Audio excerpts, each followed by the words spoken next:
जय माँ गंधर्पुर वासिनी। सद्गुरुदेव गुरु के श्री चरणों में पुत्र का कोटि कोटि नमन। मेरा विनम्र निवेदन है ऐसे भक्तों से जो 2 महीने 4 महीने साधना करके अपनी समस्याओं का हल पाना चाहते हैं, ऐसे लोग माँ बगलामुखी की साधना न करें, क्योंकि जिस तरह से माँ बगलामुखी को प्रस्तुत किया जा रहा है,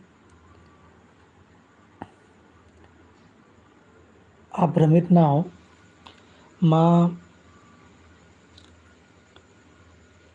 तंत्र की देवी है और तंत्र का प्रयोग व्यक्ति तभी कर पाता है जब वह साधनाओं के मार्ग पर चलकर अपने स्वयं की ऊर्जा को उस लेवल तक बढ़ा ले, या उस ऊर्जा को इतनी संचित कर ले कि वह किसी भी कृत्य को करने में सक्षम हो जाए। महीने 6 महीने में आपकी ऊर्जा सिर्फ बनना चालू होती है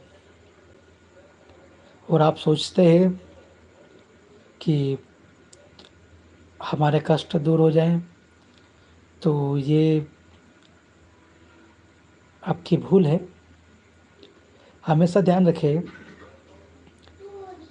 आपको निरंतर जब साधना में लीन होना होगा, और साधना कोई 1-2 दिन की, 41 दिन की ऐसी नहीं है जैसे लोग बता रहे हैं आपको। आपको निरंतरता लानी होगी आपके जीवन में, तभी जाके आप इस बगलामुखी तंत्र को समझ पाएंगे। देखिए, माता बगलामुखी अष्टम महाविद्या है और उनके बारे में यह कहा भी जाता है और पूर्णतः यह सत्य भी है कि ब्रह्मांड की सारी शक्तियाँ एक तरफ और बगलामुखी एक तरफ, अर्थात माँ की बराबरी कोई नहीं कर सकता है। तो सोचिए, अगर हमें किसी विधायक से, सांसद से अच्छे रिश्ते बनाना है ताकि वह समय आने पर हमें मदद कर सके, हमारे लिए खड़े हो सके, उनकी शक्तियों का सदुपयोग हमारी समस्याओं में कर सके, तो उसके लिए हमें कितना प्रयत्न करना होता है। जब हम अधिक प्रयत्न करते हैं, हर तरह से मान मनवार करते हैं, अलग अलग तरीके अपनाते हैं, तब जाके कुछ समय में, ऐसा नहीं है कि 1-2 महीने में आप किसी भी विधायक सांसद से इतनी प्रगाढ़ता बना लेंगे कि वो उसकी शक्तियों का प्रयोग आपके लिए कर लेगा। अगर आप विधायक सांसद से भी जुड़े रहेंगे तो वो भी आपको जांचेगा, परखेगा, आपका समर्पण देखेगा, तब जाके वह आपके लिए बातें करेगा। किसी किसी के जीवन में विश्वास बनाना कोई छोटी मोटी बात नहीं है। ठीक उसी प्रकार से शक्तियों में भी है। शक्तियों का आशीर्वाद पाना एक साधक के बस की बात तब होती है जब वह निरंतर अपने गुरु मंत्र का जाप करता रहता है और गुरु आशीर्वाद को सदैव प्राप्त करता रहता है। वही शक्तियों को सही मायने में अर्जित कर सकता है, वरना सिवाय भटकाव के कुछ भी प्राप्त नहीं होगा। यही कड़वा सत्य है। आज बहुत से लोग सोचते हैं कि जीवन में परेशानियां चल रही है और फलाने चैनल पे फलाने गुरुजी ने, फलाने फलाने फलाने ने, या उस किताब में वर्णन है कि आप बगलामुखी की साधना करेंगे तो आपकी समस्या हल हो जाएगी। 100% आपकी समस्या हल होगी, लेकिन कब? जब आप गुरुमुखी होकर के सही दिशा में, सही विधि विधान के साथ में माँ की साधना आराधना करेंगे। देखिए, ये सोशल मीडिया का ज़माना है, और आप सोचें कि 10 दिन की, 20 दिन की, 11 दिन की, 21 दिन की, 41 दिन की साधना करके आप आपके जीवन में परिवर्तन ला देंगे, तो ये आपकी मूर्खता है।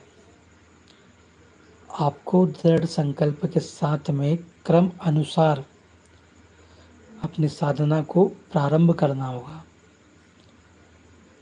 बगलामुखी साधना में उतरने से पूर्व आपको आपके ओरा को क्लीन करना होगा, और ओरा क्लीन किस प्रकार से होगा, ये आपको गुरु माध्यम से बताया जाएगा। जब आपका ओरा क्लीनिंग हो जाएगा, उसके बाद में आपको ऊर्जा बनाने के लिए अपने आसपास की ऊर्जा जो विद्यमान है, उससे अधिक ऊर्जा आपके आसपास निर्माण हो, उसके लिए गुरु आपको साधना का मार्ग बताएगा। और जब आप गुरुमुखी होकर के गुरु के निर्देश में, गुरु के अनुसार उस ऊर्जा का निर्माण करते हैं, तो आप पाएंगे कि आपके जीवन में जो समस्याएं नकारात्मक शक्तियों के द्वारा उत्पन्न की जा रही है, वह अब धीरे धीरे कम होने लगी है। खत्म नहीं होगी, धीरे धीरे कम होने लगी है। खत्म सिर्फ और सिर्फ तंत्र मार्ग से खत्म होती है, वो अघोर पंथ से जब हम, या अघोर पंथ से जब हम काम करते हैं, तभी वह खत्म होती है। देखो, साधनाएं अनेक प्रकार की होती है, उसके अलग अलग मार्ग है। तो जो बगला तंत्र में जब हम दक्षिणाचार्य पद्धति से माँ की, और हर व्यक्ति शुरू में दक्षिणाचार्य पद्धति से ही माँ की साधना आराधना करते हैं, जो वैदिक परंपराओं के अनुसार होती है। एक साधना होती है वामाचार, और एक होती है कुलाचार। इसके अलावा अन्य मार्ग भी है। आपको आपके प्रारब्ध में जिस प्रकार से मार्ग लिखा हुआ है, वह उसी मार्ग से कार्य करें, गुरु के सानिध्य में करें। तो जब गुरु सानिध्य में आपकी ऊर्जाओं का निर्माण होता है, तो नकारात्मक शक्तियों का प्रभाव धीरे धीरे कम होने लगता है। और नकारात्मक शक्तियों को किस प्रकार से खत्म करना है, उसके प्रयोग गुरु आपको समय समय पर करवाते रहते हैं। देखो क्या होता है, अगर मान लीजिए आपने किसी जगह पे कब्जा किया हुआ है, और कुछ समय बाद उसका मालिक आपके यहाँ पे आता है कि ये मेरी ज़मीन है, तो क्या उसका कब्जा आप छोड़ देंगे? नहीं छोड़ेंगे ना। लेकिन वह जो मालिक है, जो उसका असली हकदार है, वह सभी तरह से अपने प्रयास करेगा, और वो निश्चित ही एक समय के बाद में उसमें सफल भी होगा। लेकिन क्या आप उसको हंसते हंसते, बिना उसको मेहनत किए आपका कब्जा छोड़ने को तैयार रहेंगे? नहीं रहेंगे ना। ठीक उसी प्रकार हमारे आसपास जो नकारात्मक शक्तियाँ विद्यमान हैं, वे भी बड़ी ढीठ हो जाती है, और उनको हम हमारी ऊर्जा शक्ति के माध्यम से ही नष्ट करते हैं। और बहुत बार नकारात्मक शक्तियाँ अलग अलग स्वरूपों में होती है, और उनको हटाने के लिए हमें अलग अलग विधानों को भी करना पड़ता है। बहुत बार मंत्रों के साथ में स्त्रोतों को संपुटित किया जाता है, अलग अलग मंत्रों को संपुटित किया जाता है, उनके हवन किए जाते हैं। और किसी कारणवश अगर परिणाम नहीं मिला तो हमें पुनः संकल्प लेकर के करना पड़ता है। कहने का तात्पर्य यह है कि अगर हम एक बार असफल हुए हैं तो हम पुनः प्रयास करें, वो सतत प्रयास करते रहे जब तक हमें सफलता प्राप्त ना हो। कोई जादू की छड़ी तो है नहीं कि घुमाया आपने, मंत्र पढ़ा, आपका संकल्प पूरा हुआ, हवन हुआ और नकारात्मक शक्तियाँ जिससे आप जूझ रहे हैं वो खत्म हो जाए। अरे भाई, जितना आप जाप कर रहे हो वैसा ही कर्म नकारात्मक शक्तियाँ भी करती है और वो भी अपनी ऊर्जाएं बढ़ाती है। आप इस कड़वे सच को भी तो मानो ना। वो कोई आपके लिए बैठी थोड़ी ना रहेगी कि आओ आओ मुझे आपकी साधनाओं के माध्यम से खत्म कर दो। वो भी उनकी ऊर्जाओं को बढ़ाती है। इसीलिए कभी कभी हम देखते हैं कि जब हमें गुरु द्वारा कोई सी चीज़ बताई जाती है तो वो समस्या तत्काल खत्म नहीं होती है। उसका मुख्य कारण यही होता है कि हमारी साधना उसके सामने कमज़ोर है, हमें उसकी ऊर्जा को बढ़ाना होगा। देखिए, साधना तंत्र में ऊर्जाओं का बड़ा महत्व है। अगर आपकी ऊर्जा प्रबल है तो आप हर कार्य कर सकते हैं, और अगर आपकी ऊर्जा प्रबल नहीं है तो आप किसी का कार्य कर भी नहीं सकते और ना ही स्वयं की रक्षा कर सकते हैं। इसीलिए गुरुओं के द्वारा हर बार निर्देशित किया जाता है कि लगातार ऊर्जाओं के संरक्षण एवं उनको बढ़ाने हेतु निरंतर जप करते रहे, निरंतर साधनाओं में रहे, ताकि आपकी ऊर्जा संरक्षित रहे और बढ़ती रहे। आजकल देखा गया है कि लोग चाहते हैं कि हम थोड़े दिनों में साधना कर लें और हमारा सब कुछ अच्छा हो जाए। तो मैं आपको बताना चाहूँगा, साधना का मार्ग बड़ा कठिन है। आप बहुत ध्यान से समझें। हम जिस तरह से हमारे जीवन में समस्याओं को भोग रहे हैं, कर्मों के फल को भोगना ही पड़ेगा। गीता का ज्ञान देने वाले भगवान श्री कृष्ण भी अपने अनन्य भक्त, जिन्होंने जीवन पर्यंत तक भगवान श्री कृष्ण की भक्ति की, साधना की, आराधना की, लेकिन वे भी उनके कष्टों को, उनके प्रारब्ध को काट नहीं सके। हाँ, उसको कम जरूर किया, उस उनके साथ में रहे भगवान, और उनके प्रारब्धों को कम जरूर किया लेकिन खत्म नहीं कर पाए वो।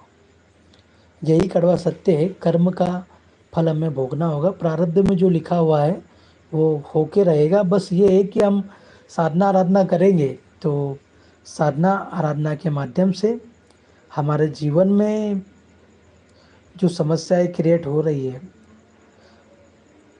उसका अंश कम हो जाएगा। जो घटना 100% होने की है वो 90% कम हो जाएगी। सिर्फ 10% आपको वह दंश झेलना होगा, जो भी आपके साथ घटना होने वाली है या जो भी पीड़ाएं आपको झेलनी है। तो ये साधना का एक बहुत बड़ा प्लस पॉइंट है।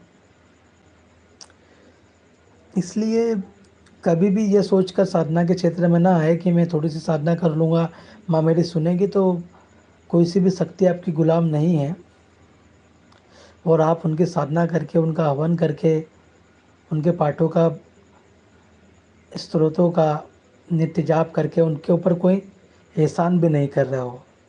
ठीक है ना? तो अपने इस छोटे से दिमाग से इन बातों को भी हटा दीजिए कि हमें सिद्धि इतनी जल्दी मिल जाएगी। सिद्धि एक अलग सी चीज़ होती है। सबसे पहले हम भगवती का आशीर्वाद हमारे जीवन में मिले, हम उसके लिए कार्य करें। हमारी पीड़ाओं के लिए एक सुरक्षा चक्र का निर्माण हो, हम उसके लिए कार्य करें। जिसके भी मन में सिद्धि है, मुझे सिद्धि पाना है, वो बगलामुखी तंत्र से दूर रहे, वरना अपना जीवन बर्बाद कर लेगा। बहुत स्पष्ट शब्दों में मैं बता रहा हूँ। हमारा कर्म लोगों को कभी भी भ्रमित करने का नहीं रहा है, ना ही कभी होगा। इसीलिए हम लोगों को साधना के पथ पर निरंतर आगे बढ़ने के लिए प्रेरित करते हैं। जिसको माँ चुनती है उसको हम भगवती का दिव्य मार्ग भी बताते हैं, और उनकी जो भी समस्या है उसको भगवती के श्री चरणों में अर्जी के माध्यम से लगाकर उसको कम करने की माँ से नित्य प्रतिदिन प्रार्थना भी करते हैं। तो अगर आप आपके जीवन में बहुत परेशान हैं और जगह जगह भटक चुके हैं, जय माँ बगलामुखी जैसे माँ अंकल, तो भक्तजनों क्या होता है कि आज व्यक्ति हर चीज़ इंस्टेंट चाहता है। इंस्टेंट नहीं होता है मेरा भाई। जो भी होता है जीवन में आपको जपना भी होगा और तपना भी होगा, उस समर्पण भी करना होगा अपने स्वयं के अमूल्य समय को। आप जितना अपना समय भगवती के श्री चरणों में अर्पित करेंगे, भगवती उतना ही सुरक्षा का घेरा आपके लिए निर्माण करेगी। जादू की छड़ी नहीं है। इस संसार में बहुत से ऐसे साधक भी हैं जिन्होंने कई कई पुरस्चरण कर लिए हैं, लेकिन उनकी समस्याएं जैसी की जे वैसी ही है। कारण यही है कि वो सिद्धि पाना चाहते हैं। आप भगवती का निरंतर जाप करते रहे बिना कुछ मांगे। अगर आपने जाप किया और आपने मांग लिया तो देने में तो भगवती आपको दे देगी, लेकिन आप इतना जरूर याद रखें कि भगवती फिर आगे आपका सुनेंगे नहीं, क्योंकि मांगने की भी एक लिमिट होती है। इसीलिए सभी साधकों को गुरु सानिध्य में यही बात सिखाई जाती है कि आप भगवती से सौदेबाजी ना करें। हमारे पास भी आते हैं लोग, पूछते हैं आप भगवती की दीक्षा लेंगे तो क्या हमारा जीवन में जो समस्या आ रही है वो ठीक हो जाएगी? कितने दिनों में हो जाएगी? कितना जाप करना होगा? कितने पाठ करने होंगे? कितने घंटे बैठना होगा? मतलब उनको टाइम पीरियड में काम करना है। मतलब जिसके डीएनए में गुलामी लिखी हुई है वो गुलामों जैसी बातें करेगा। कभी प्रभु श्री राम की भक्ति करते हुए हनुमान जी ने नहीं कहा कि प्रभु मैं आपकी कितनी भक्ति करूं तो आपका आशीष मुझे मिलेगा। मीरा ने कभी कृष्ण से नहीं पूछा, सुदामा ने कभी नहीं पूछा। अन्यत्र जितने भी भक्त हुए हैं भक्ति काल में, जिन्होंने निस्वार्थ भाव से अपने इष्ट की साधना आराधना की है, उनके प्रारब्ध भी कम हुए हैं और उनका जीवन खुशहाल भी हुआ है और उनको मोक्ष भी प्राप्त हुआ है। लेकिन आज हम परस्पर देख रहे हैं कि लोग सिर्फ और सिर्फ स्वार्थवश बगलामुखी साधना करना चाहते हैं। हमारी ये समस्या है, बगलामुखी साधना करेंगे कड़ी आएगी। मूर्ख ना बने। साधना का क्रम बहुत अलग है।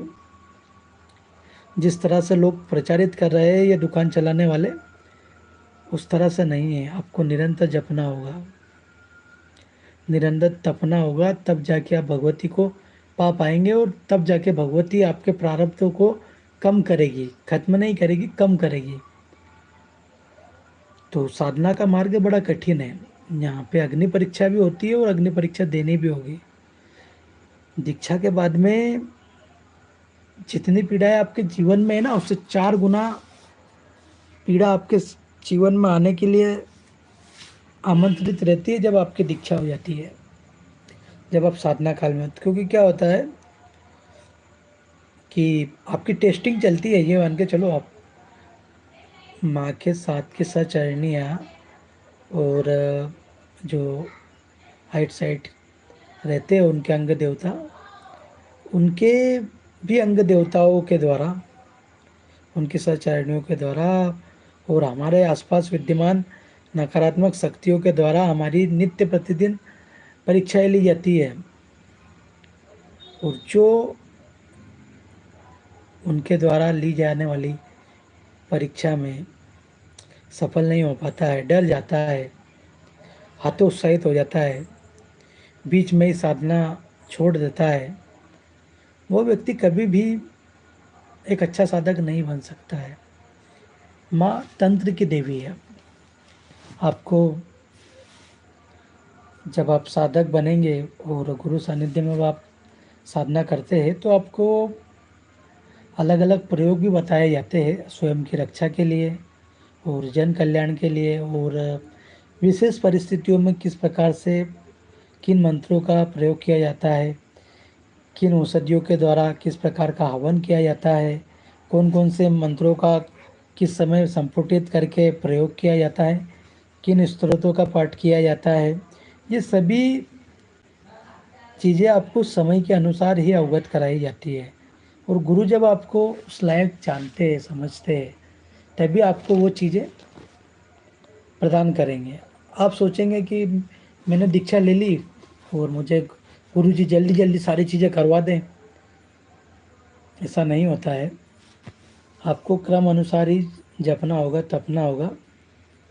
जब आप क्रम अनुसार जपेंगे तपेंगे तो आपके जीवन में जो भी समस्याएं चल रही है वो धीरे धीरे दूर भी होगी, और जो भी आपकी कष्ट है वो खत्म भी होंगे। कई कई बार हमने देखा है कि कई पुरुषचरण करने के बाद में भी हमारी समस्याएं वैसी की वैसी बनी हुई होती है, तो गुरु हमें पुनः आदेश करते हैं कि आप पुनः साधना के मार्ग में निरंतरता लाए और आगे बढ़े, क्योंकि साधक का कर्तव्य होता है कि वह निराश कभी ना हो और निरंतर आगे बढ़ता रहे। देखिए, साधक का जीवन अगर उसने साधना के लिए चुना है तो उसको निरंतर साधना करनी ही होगी, ठीक है ना। ये सिद्धि इद्धि फलाना ढिमका, इसके पीछे भगना बंद करें। जीवन में अगर कुछ पाना है, भगवती को पाना है, उनकी शक्तियों का आभास करना है, उनका आशीर्वाद पाना है, तो आपको माँ की साधना आराधना गुरु मार्गी होकर के गुरु प्रदत्त जो मंत्र आपको दिए गए हैं निरंतर उनको जपना होगा। क्रम अनुसार आपको साधना करनी होगी, उनके अष्टोत्तर सतनाम को करना होगा, उनके विधानों को समझना होगा, उनका पूजन किस प्रकार से होता है, उनका अभिषेक किस प्रकार से होता है, यंत्र निर्माण किस प्रकार से होता है, यंत्र का पूजन किस प्रकार से होता है, इन सभी आयामों को आपको समझना होगा। तभी जाकर के आप आपके जीवन में कुछ हद तक आपकी समस्याओं को हल कर पाएंगे। पूर्ण रूपेण खत्म नहीं कर पाएंगे, ये कड़वा सत्य है, क्योंकि कोई से भी साधक का जीवन मैंने आज तक नहीं सुना है कि पूर्ण रूप से वो कष्टों का निवारण कर पाया है। क्योंकि माँ भगवती पीताम्बरा बगलामुखी, जिसके जीवन में ज़्यादा कष्ट होते हैं और उन कष्टों को सहन करने की क्षमता जिसमें होती है और जिसमें एक परिवर्तन लाने की, जन कल्याण करने की जिसमें भावना होती है, उसी के भाग्य में भगवती पीताम्बरा बगलामुखी का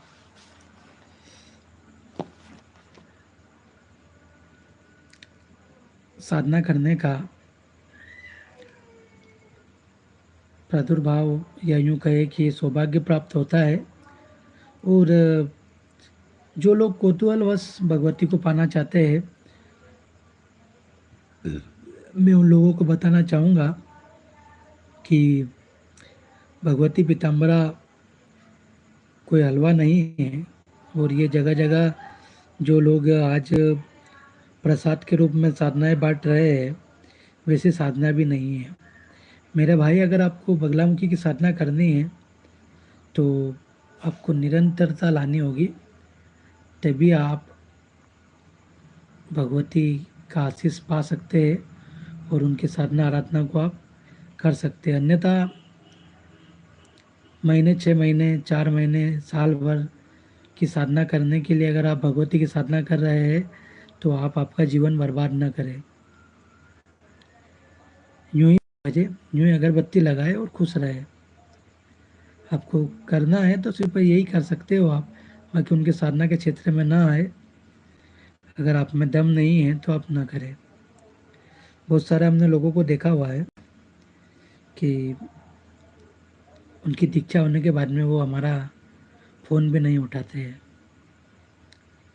उनसे बोला जाता है कि आप भगवती की साधना आराधना कर रहे हैं क्या, तो उसका जवाब भी नहीं है उनके पास। वो कन्नी काटते हैं, गोल मोल बातें करते हैं।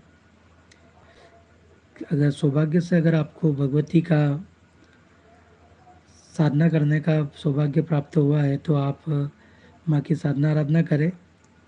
वो नहीं कर पा रहे हो तो फिर, और अगर आपने दीक्षा ले ली और दीक्षा के बाद में भी अगर आप माँ की साधना आराधना नहीं कर पा रहे हैं तो ये मेरा पर्सनली अनुभव रहा है कि जिन जिन लोगों ने दीक्षाएं ली और दीक्षा के बाद में माँ को भजा नहीं है, गुरु सानिध्य में नहीं रहे, उनका पतन निश्चित हुआ है और उनको अनेक परेशानियों ने अपने स्तर पे घेरा हुआ है। इसलिए कभी भी ऐसी गलती ना करें। और माँ के भक्तों के लिए, जिनको माँ का आदेश हुआ है, जो माँ की साधना आराधना करना चाहते हैं, जो माँ की भक्ति करना चाहते हैं, वे माँ के दिव्य दरबार में संपर्क करें।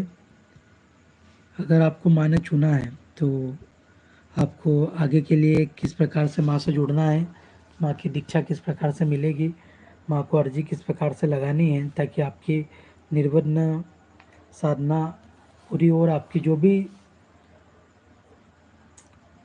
समस्या है, जो भी आपकी मनोकामना है, वो माँ के श्री चरणों में आप अर्पित करें। उसका पूरा मार्गदर्शन आपको किया जाएगा। हाँ, लेकिन मेरा इतना ही कहना है कि आप, अगर आपके जीवन में निरंतरता है तो ही आप माँ की साधना आराधना करें, वरना इस तंत्र जगत में बिल्कुल भी प्रवेश न करें। यह आपके लिए घातक हो सकता है। तंत्र को बच्चों का खेल ना समझे। तंत्र कोई बच्चों का खेलने का नहीं है। या फिर आज जैसे लोग प्रचारित कर रहे हैं, ये जो बार बार प्रसादों की तरफ साधनाओं को बांट रहे हैं, महाविद्याओं को बांट रहे हैं, ये गलत है। व्यक्ति को अगर सफल होना है, जीवन में आगे बढ़ना है, तो वो एक ही गुरु सानिध्य में कार्य करे। और ऐसा मैंने आज तक कोई गुरु नहीं देखा है जो एक बार गुरुमुखी होने के बाद में वो आपको अलग अलग दीक्षाएं दे। क्रम अनुसार ही दीक्षाएं होती है। जैसे मैंने आज तक गुरु नहीं देखा है जो बगलामुखी की भी दे देगा, काली की भी दे देगा, कुल देवी भी ले लो, यक्षिणी ले लो, भूत भी ले लो, पलित भी ले लो, ये भी ले लो, वो भी ले लो। अरे भाई, आपने तो पूरी दुकान लगा दी। आप तो व्यापारी हो गए।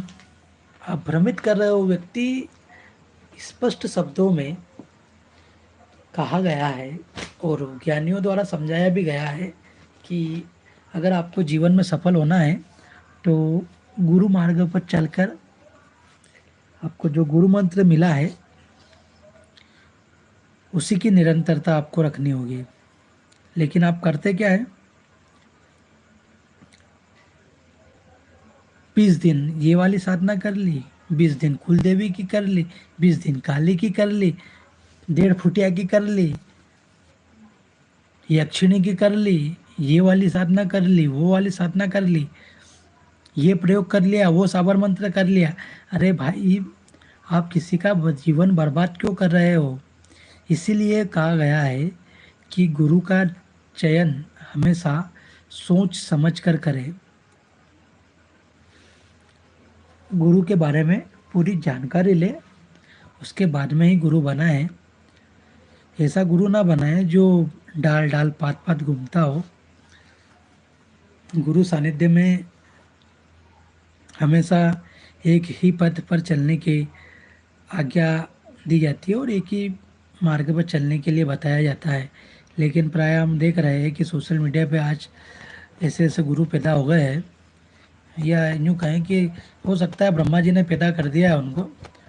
हर घंटे में नई नई साधनाएं दे रहे हैं, हर घंटे में। और जब उनसे उनसे उनका स्थान पूछा जाता है तो वो बोलते हैं हम तो साधक है। अरे भैया, मतलब ऐसे फर्जी गुरुओं के पास में खुद का मंदिर भी नहीं है, जगह जगह माथा टेकते हैं।